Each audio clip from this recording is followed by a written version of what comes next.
because our deepest wounds often reveal our greatest purpose. Welcome to the Court of Connection. I have my good friend DM here today.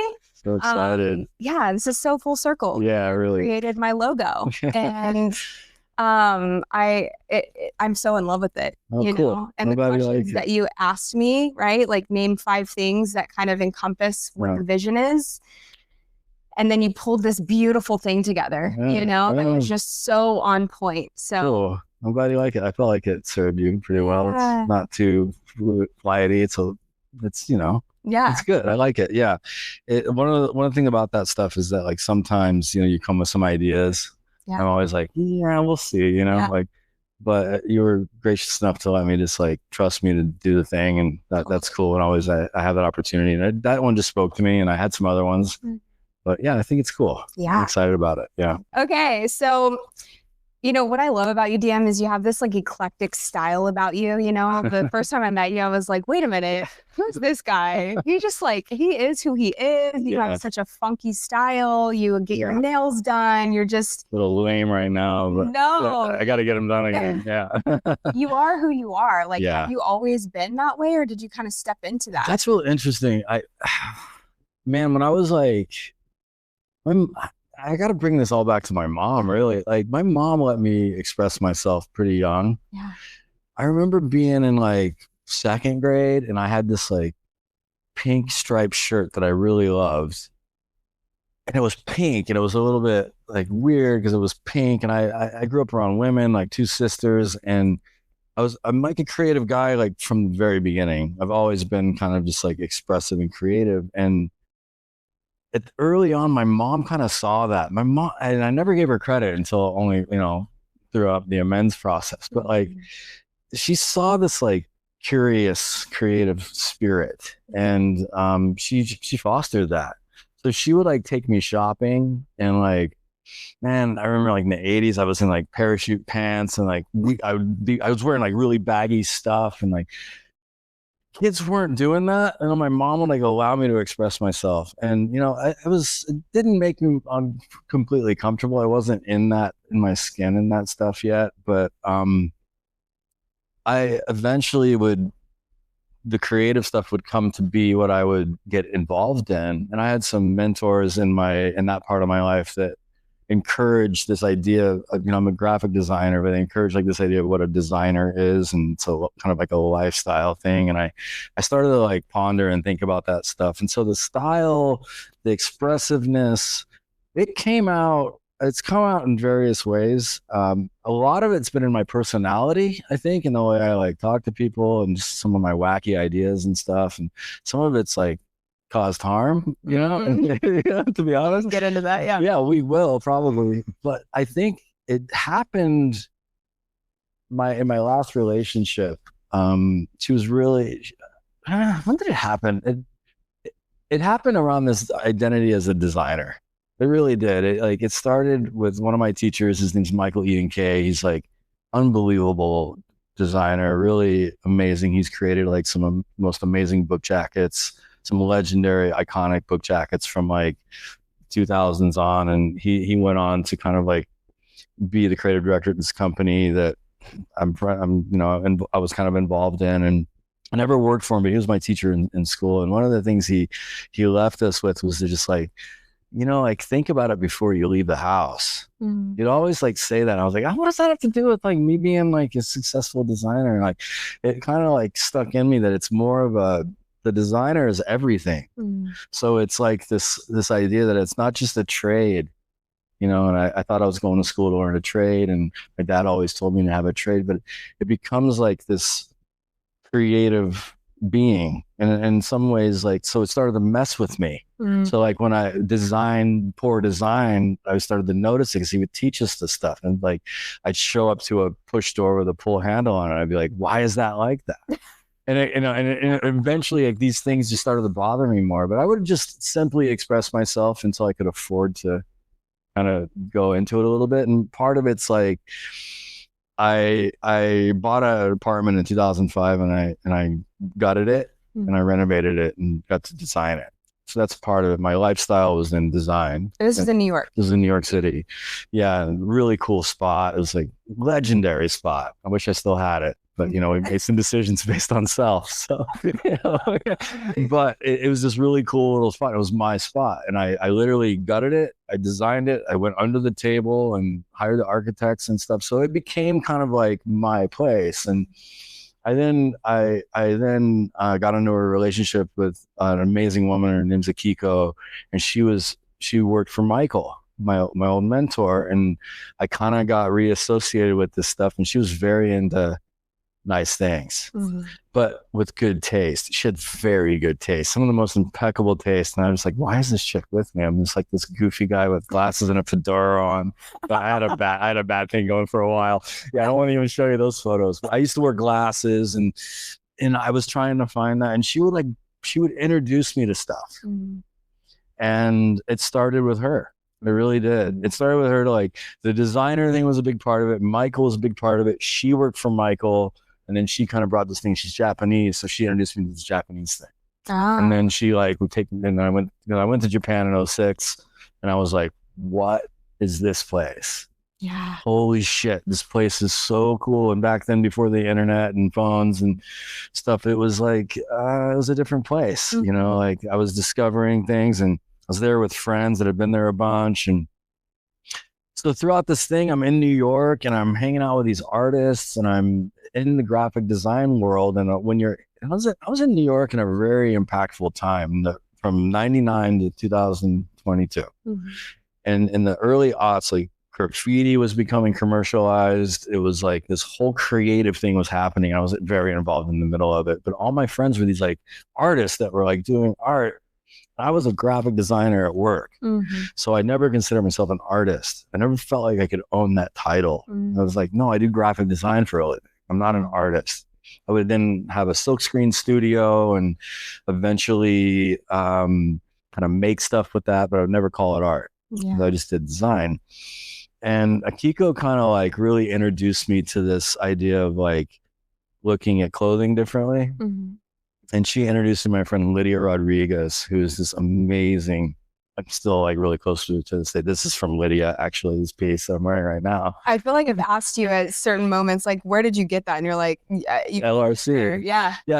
Lydia worked at this company. Is this okay to tell you this little rant? Okay. Yeah. Lydia worked at this company called Project 8. It was like a boutique store in the Lower East Side in my neighborhood. I lived on Ludlow and Hester Street in the Lower East Side, Manhattan. This is like, if you go there now, it's like the center of Manhattan. It's like where everyone goes. It's like the neighborhood. And when I bought the place, I just knew it was going to be that. It was in Chinatown, Lower East Side. It hadn't blown up yet. My street T-boned into like this like cool little square, like kind of like they call it Dime Square now, but because of this restaurant that's there. But in this little like small like weird retail space was this place Project 8, and they're up the street, and Akiko and I would go in there, and I met Lydia there, and she worked there. She was just like this really cool, expressive woman. She just had like a really cool style about her, and she was like really nice. And I got into a couple pieces. I got a coat, and I was like, oh, this is cool. I kind of like this. I started to get into it a little bit more, and Akiko just started to open my eyes to all these things like Miyake and all these brands that I really like now. But not all of it was just for her to like. She knew I was creative. She loved that about me. And this is in a time where I didn't really believe that I was really anything. I was just trying to find myself and stuff. So she was a big part of it. And then I would move to Japan for a little bit and live with her while she was living there, because she moved there to open the Vice office and did a bunch of stuff there. And so I'd stay in Japan, and I was influenced by like this Japanese thing and these designers, and I'm doing design. I'm very into design, and my tastes are a little bit, they're starting to develop, and I'm a pretty snobby designer. I'm come from a teacher that's like, really, it matters. Yeah. And it's like, it's kind of similar to the teachers I have in my recovery life. Same thing. I surround myself with killers. That's one of my like philosophies. And that's what I did. And I came up in this, in this world in New York City and around these individuals and being expressive. And I just kind of like started to find it until about like, and I did the corporate jobs for a while, and until about like, I don't know, over the course of meeting Lydia and dropping in a little bit here and there and finding a little bit of my own thing. And about like 4 or 5, maybe 6 years ago, I started to like kind of take it a lot more serious.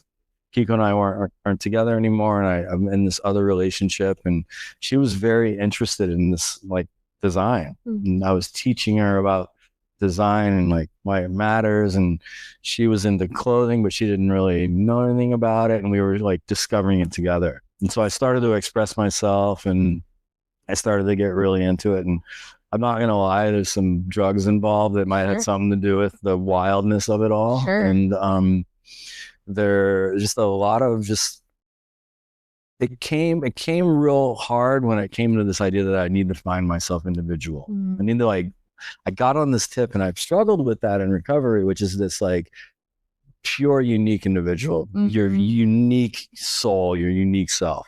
You know, I was like really into that. There's some drugs involved that help extend that and magnify that.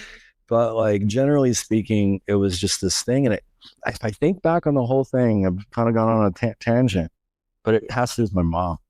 There's this like, it's okay to do that. It's okay to express yourself that way, you know? And it's like, I stopped apologizing for it, and I just started to just do it.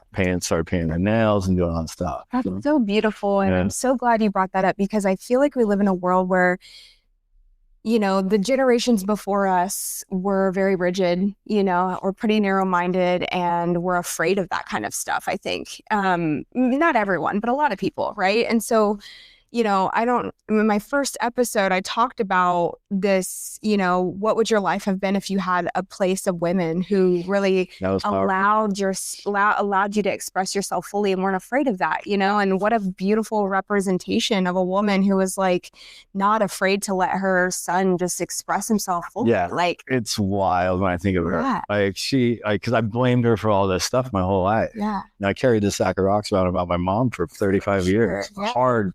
Like this is the truth. And you know, in the process of amends, it totally like melted. But I was comfortable with the self-expression stuff before that. Also just like the fringe and being unique and different, and we find ourselves in that place a lot, but I was never afraid of it. And I'm very comfortable, and even my own sexuality and all that stuff, it never really had any weird things about that. It's just kind of that way. And I think it has a lot to do with, to be totally honest with you, I grew up around just powerful women. I mean, that's it. My sisters are just powerful. They're like badasses. My younger sister's like, I idolized her. Like growing up, she's just got this, she's so smart. She's got this thing. And my older sister, although I didn't know it at the time, we didn't always connect. She's super creative. And then my mom was just like polio survivor, like, you know, I brought you in, I'll take you out. But just badass. And so I grew up around this like expressive feminine energy. And there's a certain point in New York when I was there, I was just like, stop giving a fuck what anyone else thought about how I looked and what I dressed like and what it meant. Like, and so I say it now, I post it when I put an outfit, I'm going, express yourself. Like there's absolutely nothing wrong with like you finding that. This is a woman's shirt. Like I don't give I love it though. Like I love that about you. And I think you know, I think a lot of men struggle with tapping into the feminine. Because here we're all made of equal parts of masculine and feminine energy. But there's so much wounded masculine and wounded feminine within us. And I think so it's really cool that you're kind of really tapped into that and able to like hold safe space for women and like create that kind of like intimacy and like intuitive nature, right? But like the wounded masculine, right, is this part in us that is work, go, you know, and learning how to balance the two is such an art form. You know, it's very difficult, but it's how we come in union, like full divine union within ourselves. So and I had that. My father was that. He was just like work all the time. He's gonna die at his desk. I know, and I hope that's not the case. I really do. But like the trajectory that I've always seen him on is just like 1 more minute. You know, I'm grinding, and he's a great dude, awesome guy, like sacrificed so much for us, right? Growing up, and like he was always, and I always saw him as someone that like didn't do stuff for himself so he could do it for us. Mm-hmm. It's kind of how I always looked at him. Like, he worked so hard all the time, still does. But it was all about, it was all about this, like, he's a very masculine guy, a traditional kind of guy, not real in touch with expressing his feelings, although he's a spiritual guy. So like when we start talking about that stuff, then we can get down to some nuts and bolts. But he's sensitive around like bringing me, doesn't want to step on toes. You know, he's kind of like, he's careful. My mom is more powerful on that whole thing. But yeah, it's true. My dad was that. And my mom and sisters were the other thing. And I might have watched a little bit more of the other thing. Yeah. That's so awesome. Well, let's back it up a little bit. Like, you're my brother in recovery. Yeah. Right. And very much. I just feel, I've always felt very connected to you and I feel like our relationship is evolving a little bit and I'm excited for that. But, me too. So tell us what your life has been like lately. Like, what has the journey been like for you? Oh, it's interesting. I mean, I've been sober before, right? And I didn't know that this was what it was about. Yeah. And so like, I think about that a lot, where when I share my story, I have to talk about that. And so like, I had 17 years without a drinker driving me and I was miserable, absolutely miserable. I had everything I could possibly want. Both these relationships that I speak of were amazing. They weren't enough. Couldn't fix it, and like, it's this internal thing. I'm not right. And untreated alcoholism is gnarly. In fact, I don't have a problem with drinking and drugging until it affects me physically or I can't keep the job. Right. I have a problem with being sober, not staying sober. I can put days together. Yeah. I've done it 17 years, like just just like white knuckle. Yeah. And I had the program in me for a little while, and it was really exciting at 17, where you're like, your life's ahead of you, Yeah. Go be anything you want to be. And this is how you can do it. I had a needle in my arm 5 times a day, at 17 years old, shooting methamphetamine in like Scottsdale, Arizona. In the 93, that wasn't like it is now with kids. Right. It's like where I went to high school, that wasn't what was going on. And I just found myself in a group. But anyway, the point of that is I got sober and I stayed sober for a long period of time, and I wasn't comfortable. I wasn't happy. I was constantly in fear.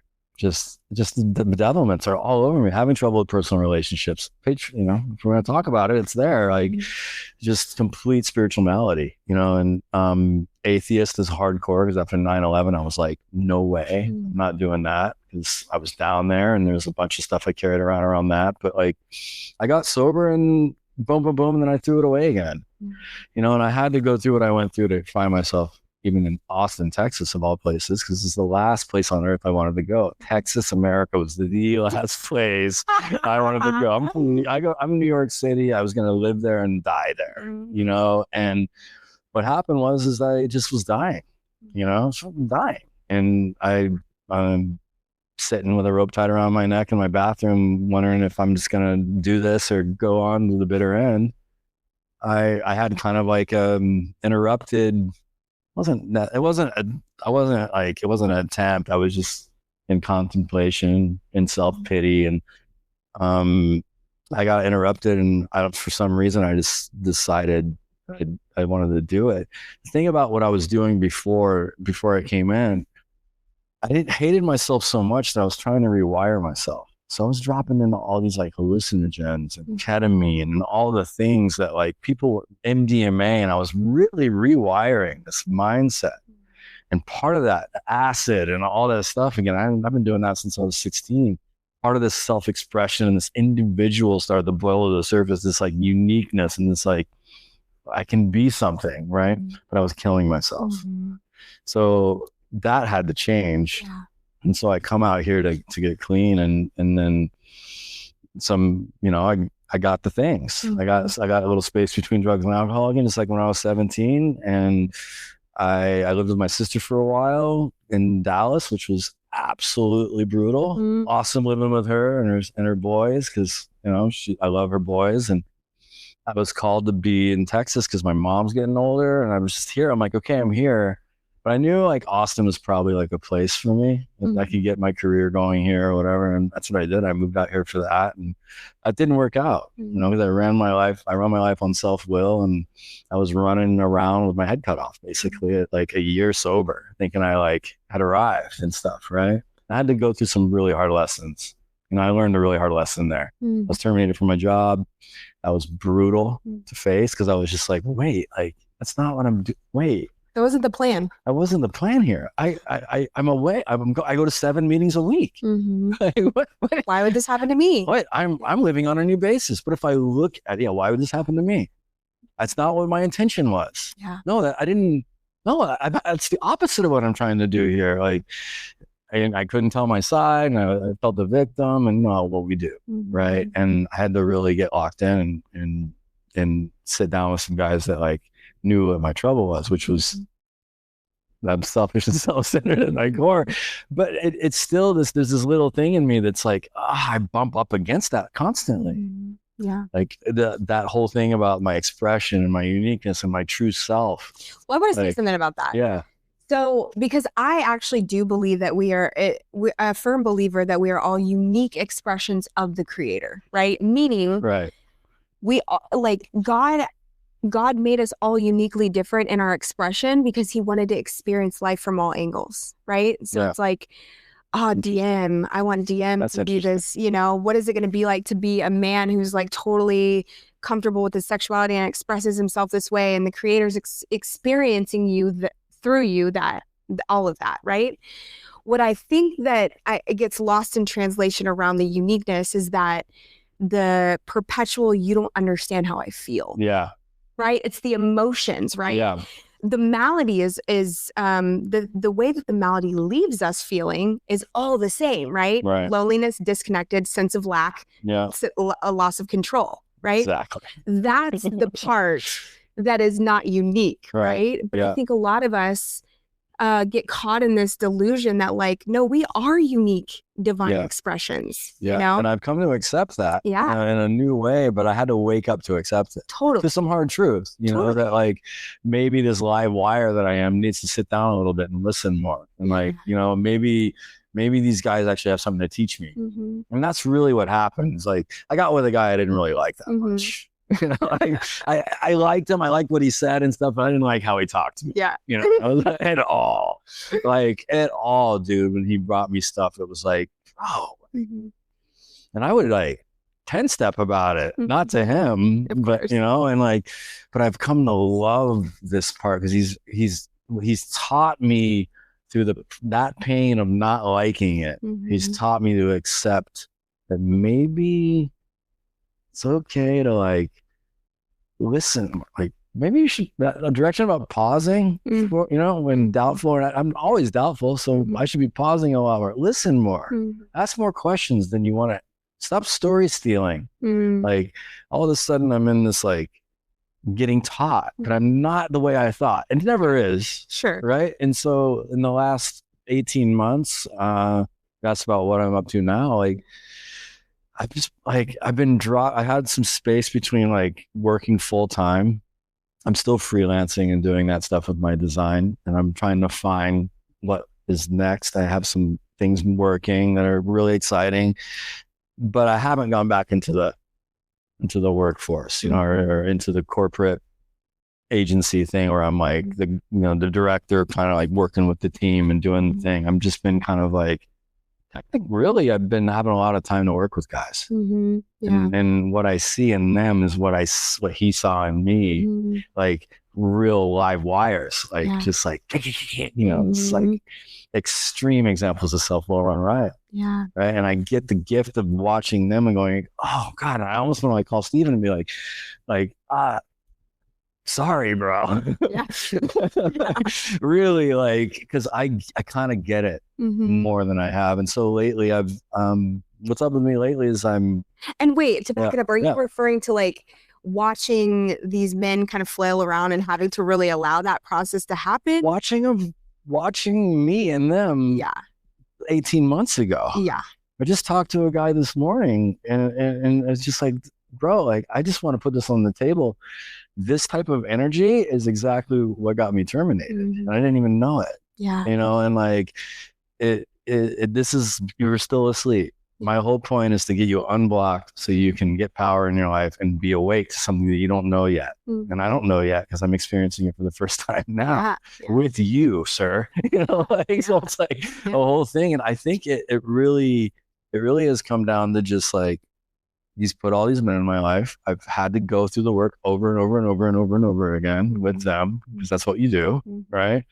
And really dive into what it's all about. And through that process, I get to form my own identity in it. Yeah. Which is really important, because that's part of this whole thing, that like, I am not him. So I try to bring my current, my experience. He told me something real early on that always stuck with me. And he said, never lie to a drunk. And I was like, we don't lie to people. That's not, he's like, that's not what it means. He's like, never talk to people from the position that you're not in it, that you're not in. And I kind of think about that conceptually, like, I'm not trying to be what he is to me, to my guys, right? I'm trying to have an experience with them that's unique to our connection, and let that open and evolve. Some of my teachings and some of the ways I bring him truth is coming from it. 100%. He's a great teacher. But what I'm discovering is that, like, what's developing for me at 3 years sober, which is baby time, really. Like, when we do the math, you're 10, right? Yeah. Like, I mean, the 3 is like insane. But it is a long time, you know? Oh, no, I'm not discrediting but that. Yes, Trust me, I couldn't put 2 days, And so what I'm discovering is this, like, being okay with being okay, just kind of like, I'm going to have my experience, and I'm going to step on some glass, and I'm going to walk these men through this stuff and be a part of their life, but not in this way that isn't unique to me, that isn't DM bring, and God in my life and the things that are making me this way. Right. Yeah. So it kind of, and I bump up sometimes with this stuff, right? Like I'll give you an example. My sponsor won't use my nickname. He thinks it's an expression of self and my ego and stuff like that. And I respect that. I'm fine. He wants to call me by my real name, David. It's fine. And I actually like it. It feels like endearing. And I like have a personal thing with it. But it is that whole, I bump up on that sometimes. Or I bump up on, like, am I allowed to find me through this process? Because and through that process and finding me really is like, what is that? Yeah. And that's like getting connected to something I've never been connected to, being okay with things that I wouldn't have never been okay with before, being more calm and quiet. Like, I'm finding me, and it's like it's wild. Well, I want to back it up a little bit, because one thing that you said was going through that experience of losing your dream job, right? Right. And having moved your life to Austin mostly for this job. Yes, family was there, but that was like a big motivating factor too. And then losing it, right? And it's that, why me? Why? Like, I'm working so hard. I'm sober now. I'm this, I'm not. And I remember having that moment when I was about a year sober, and my eating disorder stuff came up really hard. And I remember feeling so fucking angry and just being like, why? Yeah.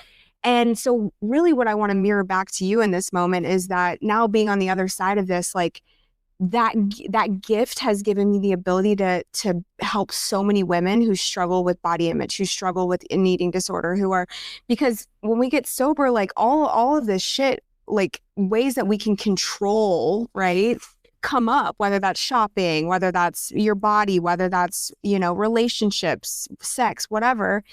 And so it got to move to this place of so much gratitude to be able to guide these women who feel so lost, so afraid, so angry that this is happening for them. And that is going to be your experience very shortly. By the way, we pulled some tarot cards in the beginning. And DM, of course, pulled the death and rebirth, because that's where you're at, right? Yeah, it is. 100%. It's losing this identity of, like, this is who DM is. He's a successful designer. He's this, he's that, right? And to me, sitting across from you, it feels like this deep call of God saying, but what if that's not who you are? No. What if there's something so much more that's going to bring you so much more than you could ever wrap your head around? No, and I totally, I agree. And it's something that I've had to, it's scary. It's scary as hell. Fear in that, right? Because what am I going to do then? It's like, this is who I am, and I'm really good at it. And yeah, the thing about the job is that like I wouldn't be here talking about this stuff or feeling the way I do or awake like I am if that didn't happen. Mm-hmm. I'm sure of it. Yeah. I needed it to happen. I'm bummed it happened. Mm-hmm. I'm bummed I harmed people in doing it. Like, I had to be shitty for their business. I would tell their clients that like this guy's just like, I was a big part. Like, I felt like a big part of that place. Yeah. I was like really into it, and I really liked it. It was a really cool place to work. Yeah. You know, and they're really great people. Mm-hmm. They're really great people. Yeah. So that was even more painful. And I loved my bosses. Like, oh my God. Yeah. And so to have like caused harm to them, and there's an amends there, obviously, but like just to come out the other side and be like, I actually needed to do it because like I thought that was what I came here to do, but I don't know. Yeah. You know, I definitely know creativity is a part of my thing. Oh, 100%. It's just who I am. And, you know, and I do some expressions of that outside of the corporate stuff, which with the sewing machine, which is the wildest experience I've ever had with like first time in my life doing that. I'm like, oh, this is what art is. Like, it's just like free, just do it. And there's no questions, answers. I don't care if it's right or wrong. Like, the wildest thing I had that when I had that awakening, when I was like, couple years before I came in. But yeah, man, it literally is a rebirth. And you know, I have some exciting things I want to do with my creativity, but it also brings in some of the recovery stuff or some of the new life stuff. Yeah, it's not all recovery, but just like, you know, new beginnings and stuff like that. And I'm really excited about that stuff. Yeah, but I'm also in a lot of fear too, around like, well, yeah, what does this mean? What is that going to look like? Yeah. Well, because I think so many of us feel like we're so afraid that the universe or creator, God, whatever you want to call it, right? That if I really step into this unknown, that I'm not actually going to be taken care of, right? There's this sense of like, it's like I can conceptually, I understand, like, yes, I've always been taken care of, blah, blah, blah, blah. When you're sitting in that level of fear of the unknown, it's like, but wait, am I? Gonna be taken care of? Yeah. Like, am I gonna be okay? It's so funny because I have these moments more than I ever have that I am safe and protected. I am okay no matter what. Yeah. But they come in when I'm not. Totally. And when that happens, it's dark. It's like, well, what should I do? What's the answer then? Yeah. And it goes back to like the bathroom stuff. It's like, that's not the answer. Well, what are the feelings and emotions that come up in those dark moments? And like, how do you navigate that? It's a lot of self-pity. So I start there because and I write it down. We're going to write some inventory, right? But I have to call somebody. I do the stuff, you know, I'm disturbed. I call somebody. It's usually Luis Vivo, usually. He's become one of my like, it's a really cool thing how that came apart, how that came up together. It's usually that, and I deal with it with the tools, you know. There's still something that I'm holding on to, you know, that there's a bit lately that I've been like, okay, finally I'm going to release this. But when I'm in the fear, I have to use the tools. Yeah, that's just it. Like, well, and I love that you say, like, there's this thing that I keep coming back to, because I do feel like surrender isn't just a moment. No. It's like, it's a series of surrenders, sometimes around one thing, you know? Like, I just went through this experience where I kept like letting go of something, and then it would creep back in, and then my whole system would fire up, and I was like, but wait. And it's like, no, like, remember, we're letting this go. Like, we're surrendering this thing. And then, you know, a month later would creep back up and in a different, you know, dressed as something different. I'm like, wait, you know, and and it looks like that, you know? Yeah, it's not this great surrender. It's definitely not. Thanks for taking this from me. I'm good to go. I've written 4 inventories on all of this stuff, you know, and I've had different teachers take me through it and learn different things. Yeah. I think really what it boils down to is like, what does it look like to grow up? Yeah. You know, like, I'm like, I mean, I don't look my age and all that, and I'm not trying to be that, but it just, what is it? That's what I, you know, I was sitting down with a friend of ours, went to her house and read her some stuff, and that's what came out of it. She's like, what does it look like to like fully grow up? You know, just like, and it doesn't mean you have to change, like, but what is like, what does that look like? And I think that's part of that, you know, like really just like, okay, letting go of some of these old ideals, old ideas and old belief systems about who I am and who I need to be, what we talked about a little bit earlier, which is just like this guy that works at this place and has these awards and whatever, you know. Well, what does your mind say when you're like, okay, I'm gonna grow up? Like, what is the underlying, like? I think to me it's like, be okay with just being where you are. Like, that's wild to me to say that out loud. Like, even saying that out loud is like, really? Like, wow. Yeah. Like, just being okay, like, it's okay. You're gonna be okay. And then also, like, look, these guys, I got guys calling me like that could use some of the stuff that you bumped into to help them in what they're going through. It's like, okay, what does it mean to be a teacher? You know, like, not the teacher that I am at work, which is like trying to help them help me. Yeah. Basically, I'm just like, what's service look like? Like, what's humility look like? What's, you know, that's it. Like, maturing on a level of like, I think humility is probably the one thing that I could use the most of. Well, and you brought up a good point, right? Like, I think we're all programmed to think that there's this place that we arrive to, right? Where it's like, once I have all these things, I'll be okay, right? And the truth is that we actually do have everything that we need sitting across from you right now in this moment, literally everything that I need. Yeah. My life doesn't need to change for me to experience joy, love, peace, you know, gratitude, all of those things, right? It's so funny you said it, because I have all of the things. Yes. And I'm thinking back on like 5 years ago on the bucket list of things I want. I have them. But right.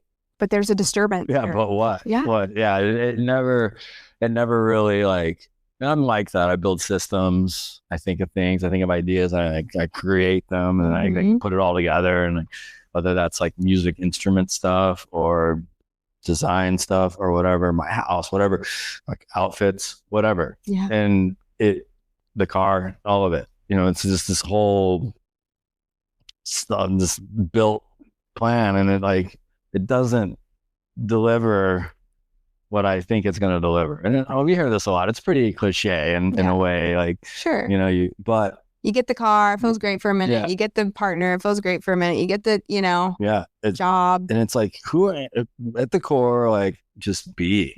What is that? Yeah.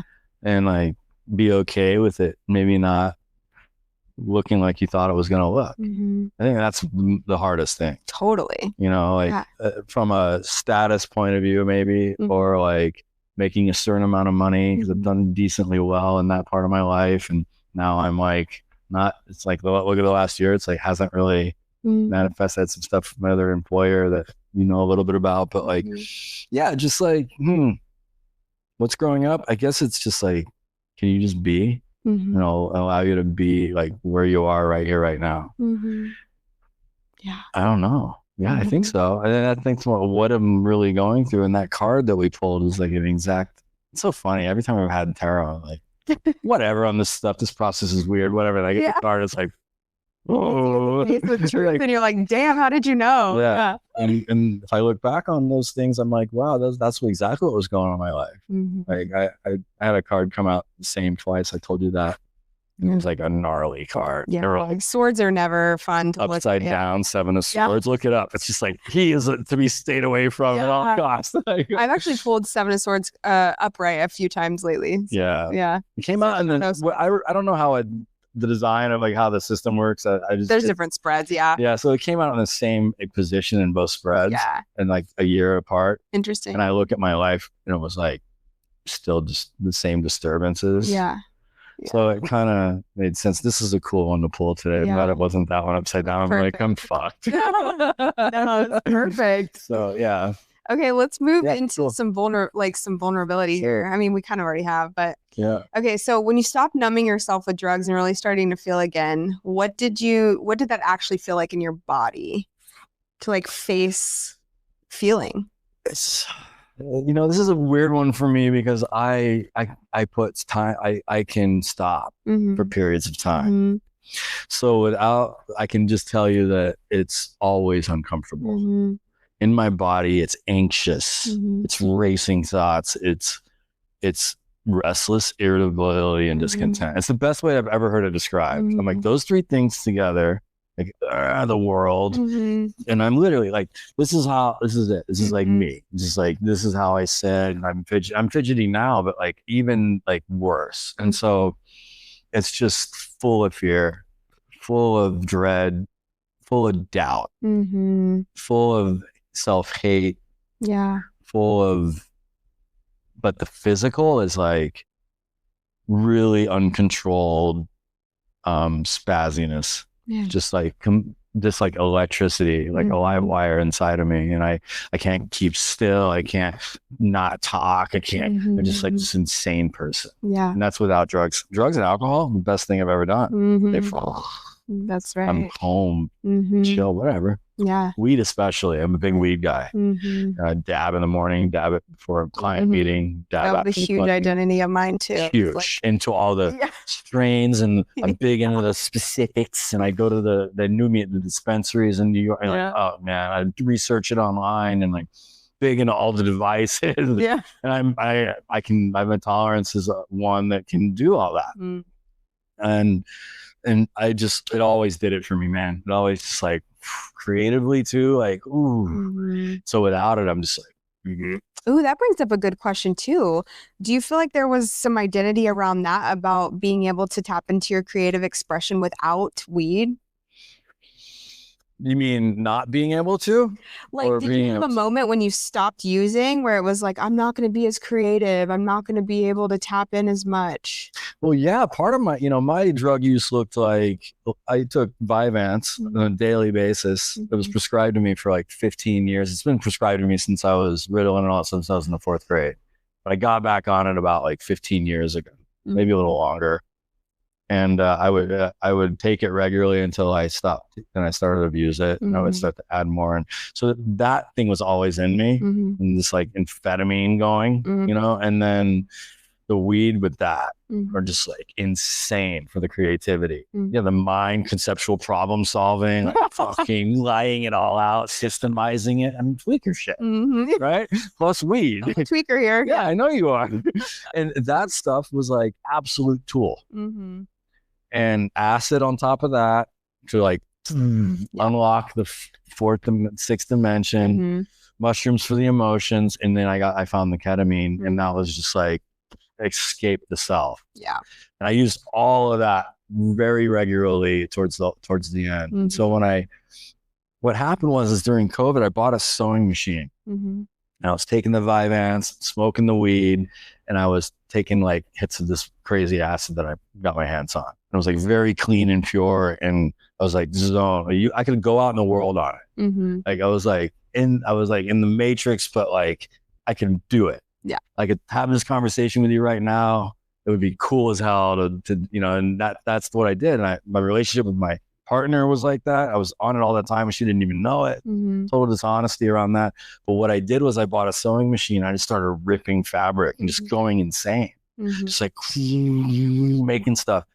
And I didn't know what I was making. I had no idea. And I was really inspired by my friend Lydia, and I mentioned earlier, and also my this designer Margaret Burton's unbelievable designer. She's like she's a upcycler. She's like, she creates, and I always loved her work. And I had her make me a jacket and out of stuff in my closet, and it was like mine, and it was like my little identity. And I started to like fantasize about all these like who this person was. And so I started to sew. It was like this first time in my life I was just like, I'm just gonna do this. And I was hand cranking the stuff out, and I made this like giant, like crazy Hannibal Lecter like shot, like t-shirts and jerseys and stuff, and I put it around. I thought it was like a scarf, and it was like heavy. Like, it was horrible, right? But I was excited that I made something that wasn't like brief oriented, client related or whatever. And all my friends are artists, and I was like, I'm just doing my own thing. No one can tell me what I'm gonna do here. And a girl was really supportive of it. Rachel was like absolutely into it. She liked what I was doing, but I didn't know what they were. And I like made this thing, and I left the bathroom, and I folded it in half, and I put it under my arm. And as I walked out of the bathroom, I looked, and I was like, that looks like a bag. And I was like, oh, and I figured out that I could sew this together and that together, and I can make a bag. And I just like, I make bags. And I started to make these things. And it was about like carry purpose and like be this expression. And they were wild. And I just started ripping these things together and making these. And I've never in my life called myself an artist until that point. I was like, this is what art is. Holy shit. And that was a big part of it. I was involved with that through weed and acid, and not ketamine as much, but Vyvanse and amphetamines, and MDMA was sprinkled in there, I'm sure. Like, just, and I was just like, you know, and they look like it, you know. I'm proud of them, and they look like someone that's on acid would make some shit, you know. And I'm not trained in that. I don't know what I'm doing. I'm like forcing it together. I'm buying like stuff to figure out how to. It was awesome. And I got sober. I felt like that died. It was real hard, but I still want to do it. So I set up all this stuff out here, and I made a couple since being sober, but I've seen them. They're awesome. I haven't been able to like, I mean, I was a machine. I was like making like, I was constantly just, you know, just going crazy. And I'm really, really stoked on them. I have an idea where I'd want it to go. You know, there's like an idea, but I feel like I think what you're like, the question that I can answer, the question I'll answer is that like, it feel like I've not accepted that that's in me no matter what, drugs or alcohol. Yes. And so like, it comes out of my style. Sure, we can do that. I don't need drugs or alcohol for that. But the creating part of it, there's been the last year since the job, there's been a lot of holding me down through this like thing.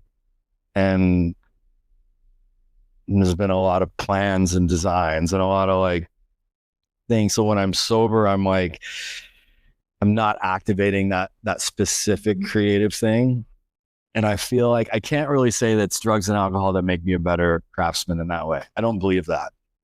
What I would say is that it was shutting down the fear and doubt. 100%. Right? 100%. That's what it is. Zero. When I'm making like, and when I'm doing that stuff, I mean, people are like, "Oh, you should do that." I'm like, "Or not." You know, like, I'll do this instead. And I'm literally like so free. I've never felt more free in my life than that moment when I was creating those things. I had this like crazy thing, and I was like, "Oh my God." And people were really into them. So I not only that, like, I'd carry around people like, what? I get stopped all the time. And you're like, what is that? Like, oh, I call it Sherpa. I don't know. It's just like these bags I make. You know, like, I'm like, yeah. You know, like, inside you're like, yeah, you like my shit. Yeah. You know? Oh, I don't know. It's like, what I'm just, they're expressions. And I've never sold them or anything. I always wanted them to be like a collaborative thing where like you would come and we'd pull something out of your closet. What are you looking? I wanted to be like an emotional therapy thing almost. And I never thought about like people like, you should sell this in a store. I'm like, I'm so connected to them. Like, I don't want to get it. You know, I don't want to sell these things. And so I, you know, I'd like to get back to that. I bought a bunch of cool sewing machines that are just like staring at me. I made like three. I think I made 2 or 3 since I've been sober. So it's not a, you know, I was doing like 1, 2 a week. Well, that takes me back to what we were saying before we started, which was when I move, the universe follows, right? And so like you have all these things in your life waiting for you to step into them and trusting that the unfolding is going to be trailing right behind you, you know? And it's a matter of like, just taking the first step, you know? And I believe that like that thing specifically, the Sherpa or whatever I'm calling it, is like, I'm down for that to happen. I really am. But I want it to be on a personal level with someone else, you know, like that I'm bringing in them into the conversation. I have one that I want to do for Louise. It's really cool, called the Shivering Denizen. It's basically like a hope. It's like a bag if you ever goes homeless again. So he's hopefully not. No, but it's the point. Like he's like that, you know. He's kind of like, I want that shit. Like, make it so I can put rigs in it. Like I have a piece. It's like, this one fit. And I just, that's the type of thing I want with that. You know, I want relationships. You know, I want to create like, that's why it's art then to me. Because that's when I was creating it, it was just like, first of all, I would like, they're all like kind of somewhat conceptual, but I didn't really know where they would go. I don't know where they would end or how they would finish or if they were ever even done. Yeah. You know, and some of them I took apart and like put into other things. But there are some things that I'm feeling called to do, and that would use a little bit more of a structure, you know, and a little bit some of the recovery stuff, and also my graphic design stuff.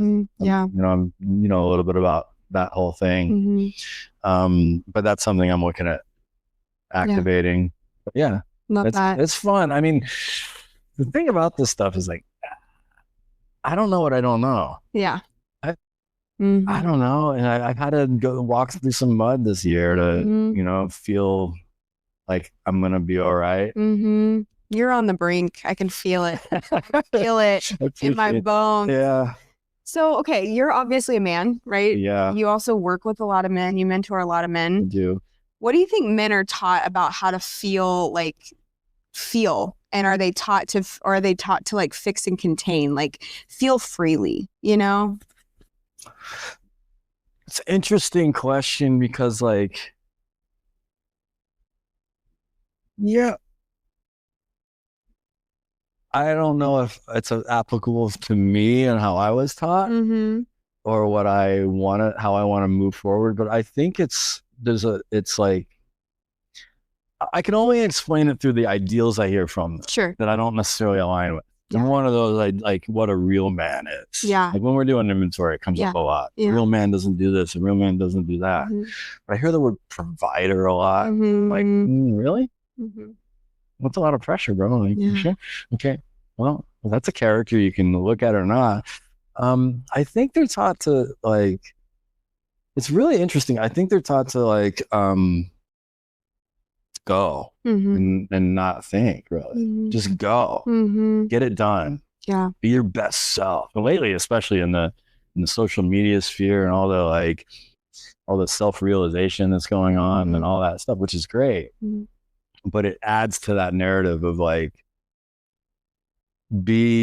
lock in, be who you're supposed to be. Like, who is that though? And what do you feel in that? You know, like, and obviously I hear a lot of inventory, I listen to a lot of stuff, and I'm more surprised on some of the stuff I hear than around like their sexuality and stuff. I'm more surprised on like what they're into in that part of their life, because judging from the way their belief system is set up, it doesn't necessarily always line up to that. So I encourage them to talk to me a lot about that and explore that stuff, and like I have no judgments, and it's really beautiful watching them grow in that. But a lot of them, it's built in the ideal of what a man is, and well, and I think that's so interesting, right? Because there's this idea of being a provider, right? Which is like and I think what they're probably referring to is like on a material plane, right? I've got to be the one that provides this. Protector too. But then power. Here's what I struggle with, right? Or what I see is that because they're so out of touch with their own self, that they don't know how to be a safe container, right? Yeah. They don't know how to be just create a safe space to not need to fix or change the woman, right? Or very common, where it's like the kind of providing that I think most women, I speak for most women, is the kind of providing and protecting that we want is just to be like seen and acknowledged and feel safe in that, right? Expression, and not feel like somebody's trying to fix or change that, but there's just that they're comfortable in that themselves, right? Like, oh, she's not okay. Oh, this is coming up in her, right? Let's just hold space for it rather than changing it, right? Yeah. Well, men generally are problem solvers. Right. They got to solve it. It's in their nature. It has to get to the end. Yeah. What's the answer? Right. And generally speaking, right? Like there's very little process. The journey is the answer. Right. Like the getting to the middle of it. The end of it is like fine, but like that's not how, at least that's not how my sisters thought. That's really not how my last relationship was. And my thing about this though is I do have a lot of female friends in my life, and this is something that's been brought to my attention.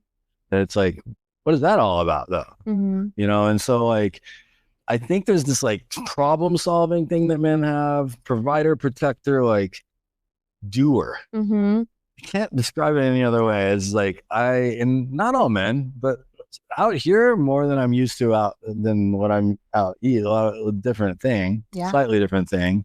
There, everyone's career focused and like on the grind, but like it's a lot of that. It comes up a lot, and I've you know I I was in a 6-year relationship, took about a year off and blah, blah, blah around, you know, as we do. And I was back in New York, and I met Rachel, and I was in a 10-year relationship, and I got sober. I get sober, and I'm like, I don't know. I have no idea. Yeah. And that part of my life has been, I've had some bumps in the road in that part of my life. You know, I'm not proud of everything that I've walked through in this last 3 years. But in that comes with a different ideal of who I am, like what I'm about. Yeah.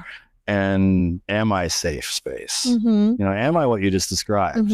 I might not be, I think so, but I don't think I have been for everybody. And I think that's something that I've evaluated recently and a decent amount of work.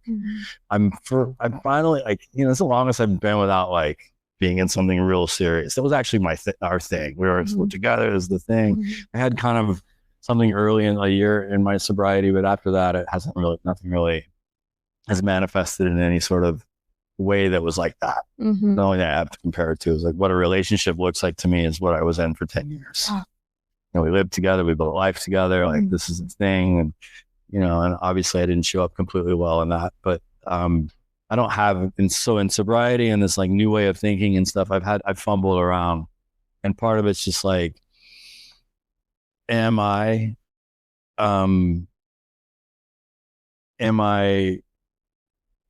perceived? Is my energy honest? What does it come like? Because I'm capable of being friends with women. I have some friends that can't be friends with women. Like, what? What do you mean? Like, well, that's an unlock, dude. Like, they're badass people in your life. Be friends with them because like you learn a lot of stuff you don't realize. And my sister's taught me a lot, and I've had a lot of women friends in my life, but I have dated a little bit, and it's come up. It's come up like, this is kind of weird to me that you're friendly with all these women. Like, I have friendships. What? Well, I don't feel safe. So am I? Right. And that's really, really boils down to. And I bumped into this a couple of times in the last couple of years, which is just like, and it gets back to that motive. The first half of the toolkit of self-will keeps coming up. Right. Kind, generous, self-sacrificing, and modest. Am I weaponizing those things to get something? It might not be sex. But it might be something else. Attention. So, you know, whatever. And obviously it's something I've been evaluating a lot. I mean, obviously we've had a conversation in the last like 6 months about this. It's like, I didn't really heed it like I should have, but it always plants a seed, right? But it stuck with me in a way that was like, that's a real friend. Like, to me, because, you know, you called me and you're like, hey, I have concerns. I have concerns, et cetera, be careful here. And it was around another individual, someone that I was considering dating. And you knew this individual, and you like brought it to my attention, and it was like, yeah, but I'm a good guy. So, and for about a week and a half, I was like, I'm going to listen to that. I'm like, yeah, a little tension, a little whatever comes in, a little like, hey, it can be casual, whatever, no pressure. And then I'm like, fine, it's fine. It's fine. But is it? You know? And so that's something that I might try to talk to my guys a lot about. Yeah. A lot of my guys are like really on fire, but they're like, they want to get in a relationship. Oh, I mean, love and money are just like the two things that, and I don't think it's limited to alcoholics. No, sorry. It is absolutely a human thing, right? With that comes some sort of power and some sort of connection and some sort of identity, right? And that is like essentially what we're all like, we all have a spiritual malady. Right? For sure. Every human being has a spiritual malady. Now, some people have it worse than others. We're just a little extreme. We tend to, you know, like take it to a level where we need to numb that Yeah. with drugs and alcohol, and then we have, you know, the allergy to it. But I think back to the point, right? It's like, okay, so if you're a man who is just, you know, drawn, and I don't think there's any mistake that you're drawn to women more because you really are kind of more in tune with your feminine energy than a lot of men. So it makes sense to me. And the other part is, if I'm in relationship with another person, do I create safety for this person in relation to all these other women, right? Does my energy out there match what I'm saying in here with this person, right? Am I, when I'm out in public, am I making sure that there's reassurance there with this person, right? And that this person, you know, everybody knows that this is my person and I'm going to create safety for her, right? Yeah. That's like the balance. And that's the issue with me is that I get in these like things that aren't really talked. Or like, oh, we're just like, we're not, it's just a thing, you know, whatever. Nothing's defined. Right. We're like, we're free and like whatever. And so like, but I see her disturbed over there. Sure. I'm like, fuck. Yeah. Why? Because I'm having a conversation about art with this person. Right. Like, oh, she doesn't talk to me about art. Maybe she like, oh, okay. I did the inventory. I see it clearly, right? Like, but like, it comes up more because it's this undefined space I live in. So what does that tell me? It tells me that like, stop living in this muddy space. Yeah. Like there's very little connection and growth in that. And real intimacy. If I'm interested in real intimacy, right? If that's the case, then what does it look like? And it's something I'm talking a lot with Homeboy about. Yeah. Which is like, he's hilarious. Steven, you know, my sponsor, he's hilarious. He said this thing to me, and he's like, some of the things I say to you guys that you think is the craziest, funniest shit, I don't even think about. He said this thing to me. He's like, I'm like, what does it look like? I was asking him, like, what does it look like to like put space, like to get to know someone without being physical first? Yeah. This is like all my relationships are built on like, and we're now together. Within 3 months. Yeah. 10-year relationship. Yeah. Hey, it works. And that's a rare one, but she's a special person. But I started talking to him and he's like, well, ask questions, be interested in their answers, follow up with more questions. Like, is that? Yeah. What? He's like, be interested. Are you truly interested in getting to know her? And when you get to know her, is she someone that lines up? Right. Like, don't invite her in. And he said he drops this on me. He's like, don't bring her in your house to show her your sick beats or your cats. You know, and it's like, because he's like, that's your cool space. Right. That's where you show off your thing. Yeah. And like, this is me. Look at me. Look at my exotic cat. Yeah. Like, he just hits me with this. Like, oh God. Yeah. And it's like, I don't know what it's like to get to know someone to actually on an intimate level. Like, my saying sounds like the first line of it says friendship first. What does that mean? Friendship before love. Because I'm quick to like, this is, oh man, this feels good. Feels so good. So it must be love. Yes. And I'm going to then bomb you.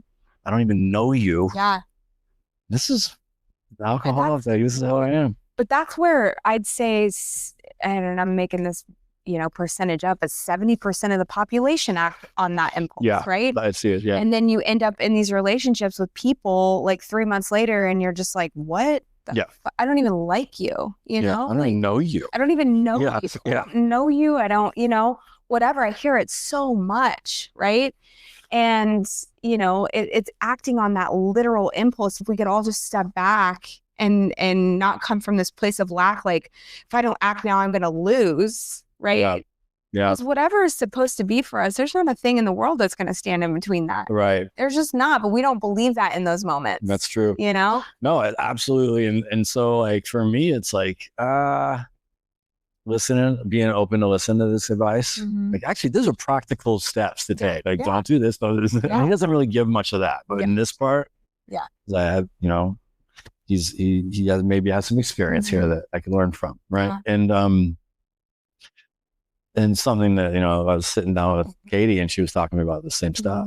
I came up with her, and it's just like, that's part of that growing up thing. What does it mean to like really get to know someone? And then, by the way, physical attraction aside, if you get to know them and the little voice, that little thing, that back there, that God thing going on goes like, it's not right for you, dude.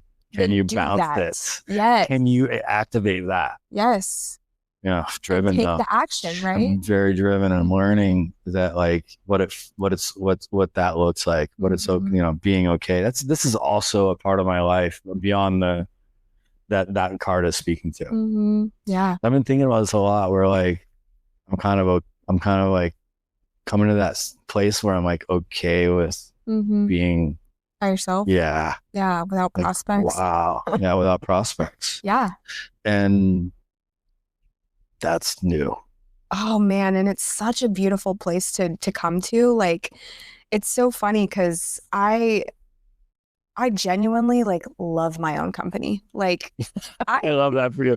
Like, Do you sit in the chair and talk to yourself? Or like fantasize about getting home off work, Yeah. and just being able to just like hang out with myself. And like, you know, like I was a girl years ago who always I was always posting selfies on Facebook. I was always, you know, or on Instagram, whatever, like who was always like vowing for attention, always had some sort of like communication going with, you know, I would say the other gender, but it wasn't always the other gender, you know what I mean? But still, some sort of attention, right?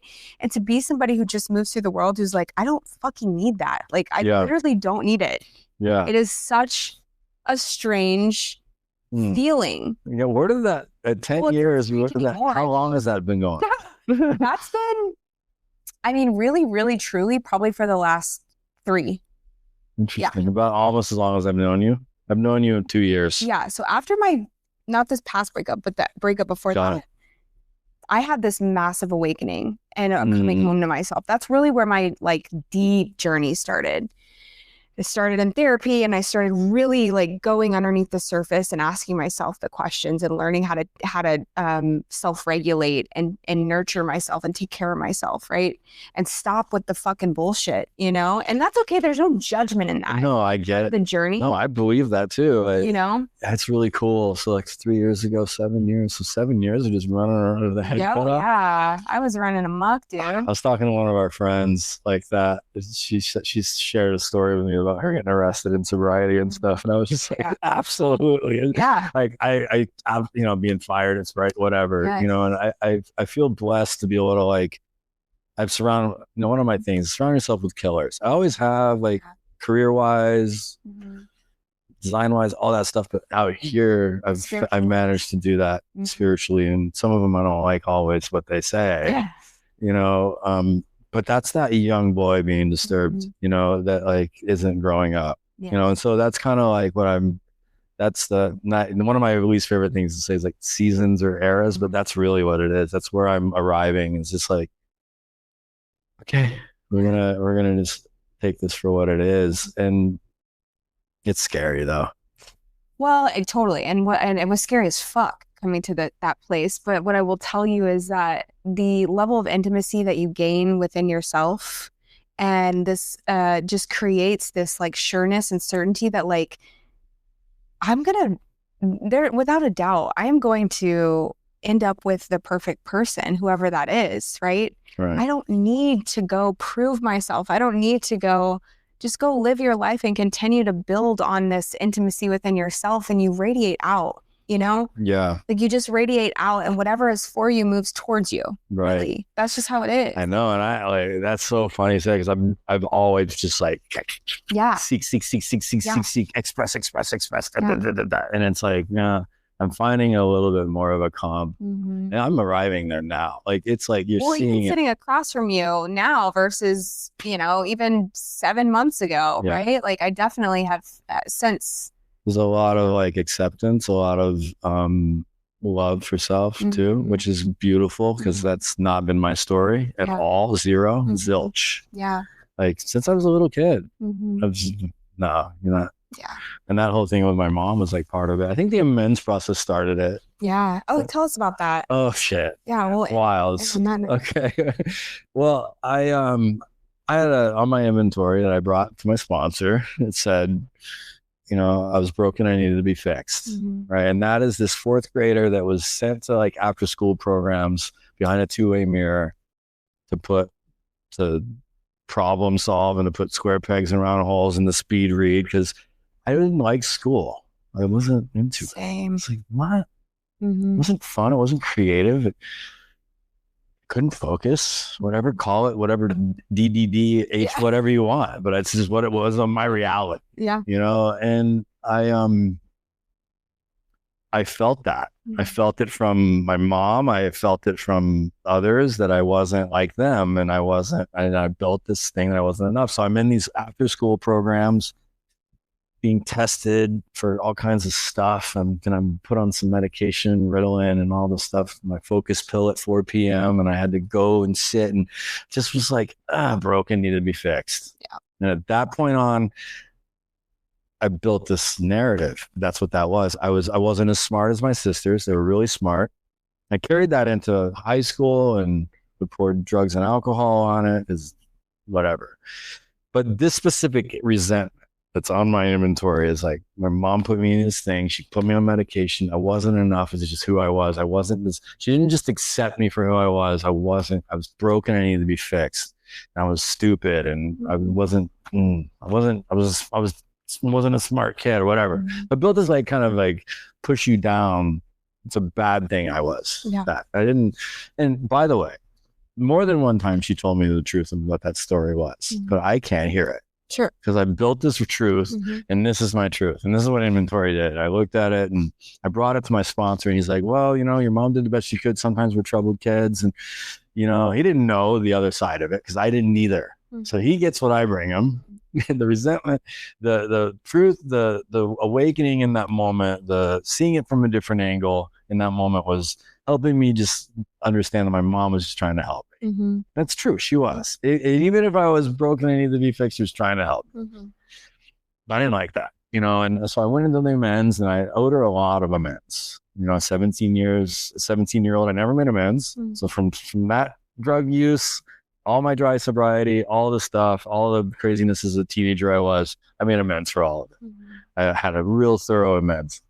And I got to the last thing I said was, you know, and the last thing is just always bothering me. It's just that thing in the 4th grade, man, like me seeing all those doctors and shit, all those psychiatrists and going to medicine and doing testing. Remember when I was like doing a speed reading and all the testing, and I'm telling her this in the amends. I'm like, you know, and I'm sorry that I held that against you so hard. That I was, you know, and this is how I worded it. I was like, that I wasn't as smart as Leslie and Joe, and I was, you know, I was testing, I was special needs or whatever. I kind of said something like that. She shut the whole amends with my mom. My mom is very self-seeking, very like me, like needs to be right, story steal, kind of narcissistic in a real weird way, right? And not in a negative way, but like just the force to be reckoned with. She didn't say a word the whole amends. She shut up the whole time. Like God was in the room, just like she just sat there and listened to me, like really intently. Never had a conversation like this with my mother, ever. It's crazy. I'm making emotional talking about it, but she sat there the whole time, and at the end, I told her that thing about the 4th grade and Ritalin and all this stuff, and I said, well, you know, I'd like you to have the chance to tell me how all this has made you feel. I'd like the opportunity that if I've left anything out or is anything incorrect. She's like, you know, this has been really cool. She's like, she's like, no, I feel seen. My mom said this. I was like, what, dude? I'm like, we're in the hospital, by the way. She's like, had a procedure, probably something more serious for most people, but for her, she walks through those things like she stubbed her toe. She had some procedure. She's in the hospital. So I'm doing this. Like, she's in the hospital. She's not on anything. We had this time together. It's in Dallas. Like, maybe about a year ago. I think around this time, about a year ago. And because that was really cool. I you know, I feel like you understand the harm you caused. Like, really? She's like, I feel like all the stuff you said is very accurate. And, you know, but I want to talk about that thing you brought up at the end there. And I was like, what is it? And she's like, it's not completely accurate. And I know we've told you this before, but I want you to hear it from my voice now. It's like, we didn't know, but this is the 80s. I didn't know what I was doing. This is my mom's telling me this. She's like, I didn't know what I was doing. Like, I'm seeing these like special doctors. They're doing these tests. Like, this is like the first time they're doing them. You were like a guinea pig for this stuff. You didn't know. But you weren't broken and you didn't need to get fixed. Let me just clear that up right now. I'm like, okay. Appreciate you saying that, Mom. Of course, Mom's going to say that. She's like, those tests weren't because you were testing the low scores. And by the way, we've told you this before. She's like, you were hitting a genius creative problem solving, like auditory retention, communication skills, all these things. And it's why I would sit you into the Diana Cure's creative program in high school. It's why I was so into you going to New York and finding yourself. It's why I was like very into you always expressing yourself with your clothing. And she started to lay out this whole thing. She was like, she's laying this thing out. I'm like, wait. I'm like, I've held all this against my mom like for like 35 years. I've held this against my mom. I'm like, oh, it's been Mom. You've been like, if only you would see me, if only you would understand me, if only you would like get me, if only you would like let me do what I wanted to do, you would have gotten me. And the truth is, right then and there, I was like, oh fuck. Oh shit, she did. The whole time. The whole fucking time. And I am who I am. I'm like sitting there, I'm like, I am who I am because of her. And I'm just like, holy shit. Like, I like literally, my mom physically changed in front of me from like mom to mother. Like, just like, it was like the best way I can describe it. Have you seen Lord of the Rings? Maybe The Hobbit. I don't know which one, but Bilbo's like, Gandalf's with Bilbo and he's gonna set off on his journey to go see the elves. And the point of this is that Gandalf's like, I need the ring. And Bill was like, oh yeah, that ring. Oh yeah, whatever, that ring. Let me find it. And he like searched for the ring and he digs up in the thing and he's like, yeah, the ring. And Gandalf's like, Bilbo, I need the ring. And he's like, and he goes into the crazy, it's my ring, you know, my precious. And he gets up real tall, casts a spell or something. And he goes, Bilbo back. And then he gets up real tall and he like scares him a little bit. It's like my mom was like, she like got real like tall. And she's like, don't you know who I've been the whole time? And I was like, holy shit. I was like, Mom, I don't know. I don't know if you understand what just happened. She's like, no, but we've told you that. And I'm like, no, but it had to happen. You weren't ready to hear that. And I walked out. I tell this way. I walked out of there. And as I walked out the door, she says, hey, thank you. This made my life. It's like, what? Like, you know, just like, oh, Mom, oh my God. And I left the door. I left and I had this thing. And I end this with this because it's so weird. I got to the elevator and I pushed the elevator button and I had this like, I was fly, like my attitude and outlook upon life has just changed. Like completely. And I'm like, that's a promise. Holy fuck. Because I've been wrong. Yep. I've been misguided. Yes. Maybe not wrong. I've been misguided. And I got to the elevator and I pushed the button and I had this thought come into my mind. It was really vivid, creative concept thought. And it was like this a white doorway in a desert. And it got flung open. And in the doorway is like the image of the God I knew in the 4th grade, like this Jesus Christ looking figure, because that's who I was into then. And it's not really how I see him now, but it was really funny. And he's standing like my mom stands. My mom stands with like her feet cocked out like this, it's polio. So she like puts her hands on her hips. And he was standing there like my mom's craziest thing. And behind him is like all my friends that I don't really see their face, but it's all my friends. And he goes, dude, are you gonna join us? I'm like, fuck. And I literally like I started laughing and crying at the same time. I was like, holy shit. And it just left me with this thing. I walked out and I said, what else have I been wrong about? Like literally, what else have I been wrong about? And it helped me like unlock this stuff we're talking about today. So powerful. It's like through the amends. And that happened in inventory through the process of doing the right stuff, writing out, like getting into it. Yeah. You sitting, needing you, the person, like, I didn't know that. It's like, oh, that's what this is about. I left there like, oh, that's what this is about. Yes. I made other amends. Yes. I made amends to my sisters. But that one, like the lesson taught to me that day was like okay, are we ready to come in? And I decided at that point I would I called Steve and he's like, what? I'm like, yeah, dude, I don't know. And he's like, that sounds like one of the most beautiful things I've ever heard in my life. He's like, they're not all going to go that way though, bro. That was on it. I was like, wow. Yes. And I looked at like, no, she says, this made my life. I'm at peace with whatever. And she had 15 years, man, and I felt like I have this weird, awesome opportunity to just like be with her finally, and she's awesome. We have a great relationship. So beautiful. It's really cool. So powerful. I mean, it really does just show us like it's sad and powerful because we spend so much of our life looking through a lens of something that's just so not real. Yeah. I did the same thing with my dad. I had this whole experience of who my dad was, and he abandoned me and he didn't think I was important and all this stuff. And through that process, it was shattered in a moment, Yeah. Shattered in a moment. And I realized that I was the one who didn't make him feel important. I was the one who robbed him of a relationship. I was the one by my own wrong thinking, That's exactly it too.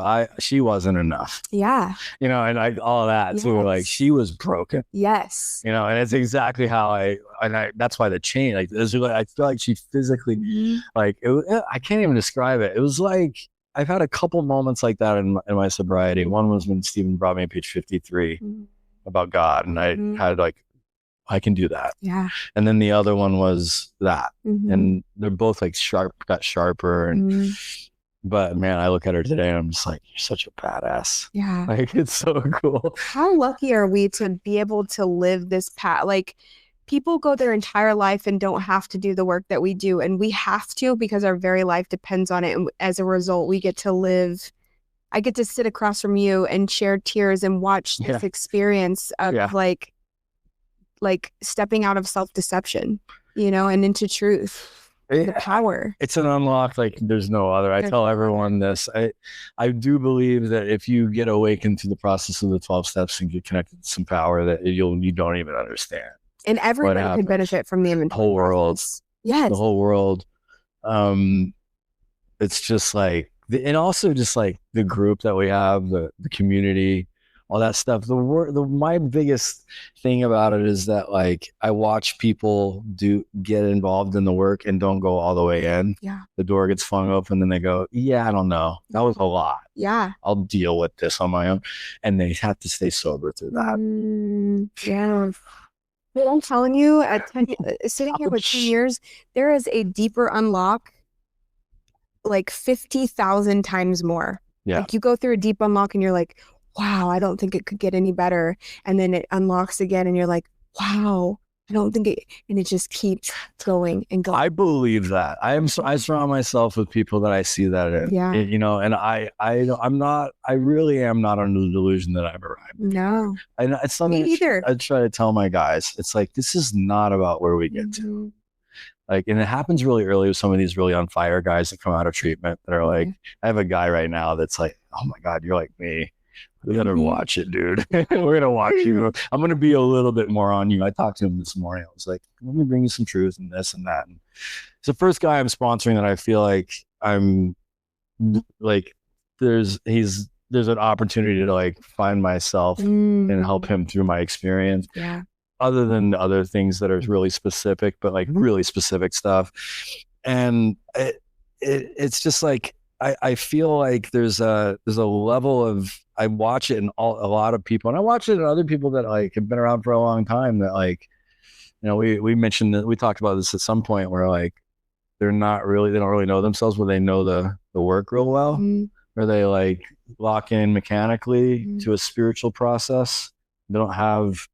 I don't really know who they are, or maybe they don't either, something like that. Like I see that a little bit too, but man, the people that are like coming alive, it's unreal. Unreal. Yeah. Unreal. And some of them where they've been. Yeah. A friend of ours says that, the combined experience of, the people in the room would break the world. I firmly believe that. Absolutely. Oh my God. It's so, if your higher self, like, descended down right now, like the most whole, amazing, successful, abundant, joyful version of you, right? Ooh. Descended down right now, was sitting here, just like sat on this table next to us, looked you in the eye, what do you think it would tell you? What do you think he would what do you think he would tell you that you need to hear going into this next chapter, this death and rebirth? Wow. The cliches come to mind, but It's okay. I think you just say you have no fucking idea. Yeah. I think that, yeah, you go like, you have no idea, dude. You have no idea. But I feel that stuff, man. But I make change and I grow and a little bit of pain comes up and I grow out of the pain. It's always from pain. Always You know? from pain. I'm like crazy emotional thinking about it because it's just like in the best way. It's like you have not like it's gonna be okay. No, you just don't know. That's not that's like a bit of my spirit that like I feel like you know, like whatever, bro. Good, you know, I'm looking forward to this, watching this unfold, that kind of stuff. Yeah. I'm excited about it, man. Yes, I'm excited for you. I really am. It's been cool. So tell us about this new project. Oh shit. Thank you. I've been wanting, you know, obviously I'm a graphic designer, so like I'm constantly like in the big book. When I'm in the big book and I'm at meetings, my friend, you know James Leeper? Yeah. He's one of my favorite human beings to walk the earth, dude. Like we have a spirit together. We get along. He's just like a couple months more sober than me, but I look at him sometimes I'm like, you're like 20 years more sober than me. He's just really amazing member of AA, big into the traditions membership. But we're constantly pulling little things up. I go to the same meeting also on Fridays, and it'll be something will pop up in the book, and it'll be like just a little line that Bill might have written or something like, you know, Last Gaspers or something, and I'll look up, and James will be like, ooh, you know, we just relate. And so like I brought him up because I want to use my graphic design talents and these like weird thoughts that I have around like recovery, and some of it's dark and some of it's light and heart and full like rebirth stuff. But I want to do an apparel line, and I'm calling it Gaunt Prospector because it's like right around the lines that I like, and that's brought to me by a friend, and it's originally going to do it with him, but I think it's just going to develop where it goes. I'm kind of kicking it off. The idea is that we're going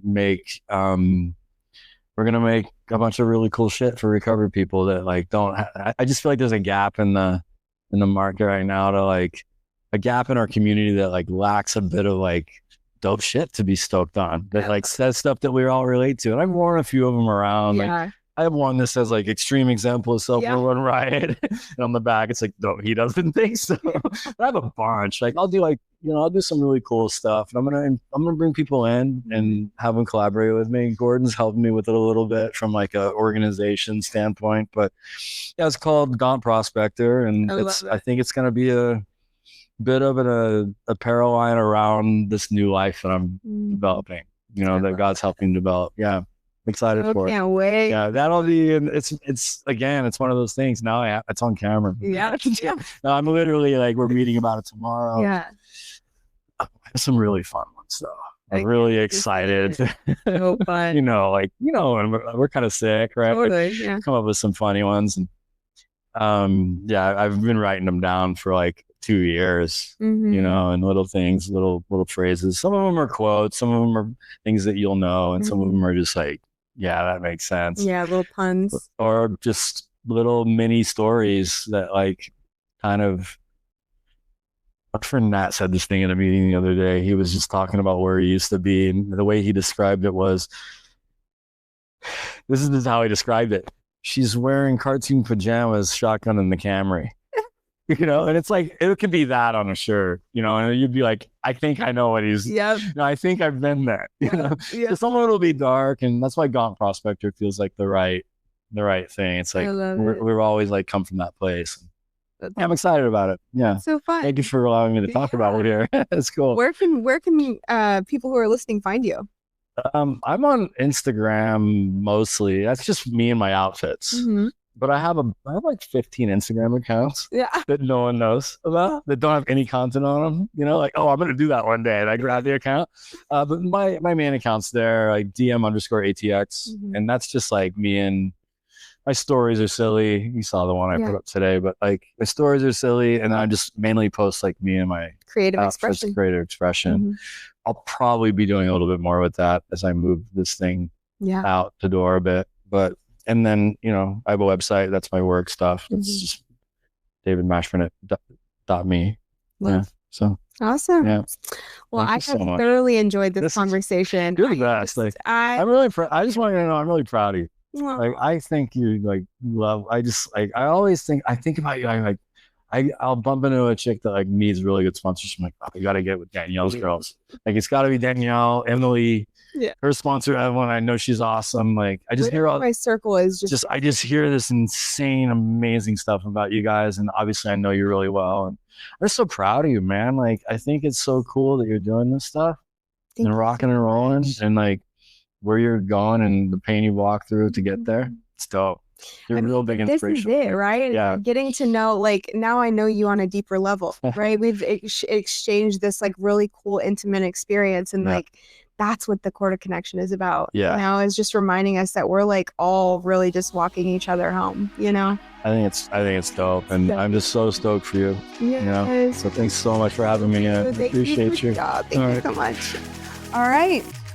May the cord that connects us to one another and to Source remind you that you are never alone, always guided, and always home.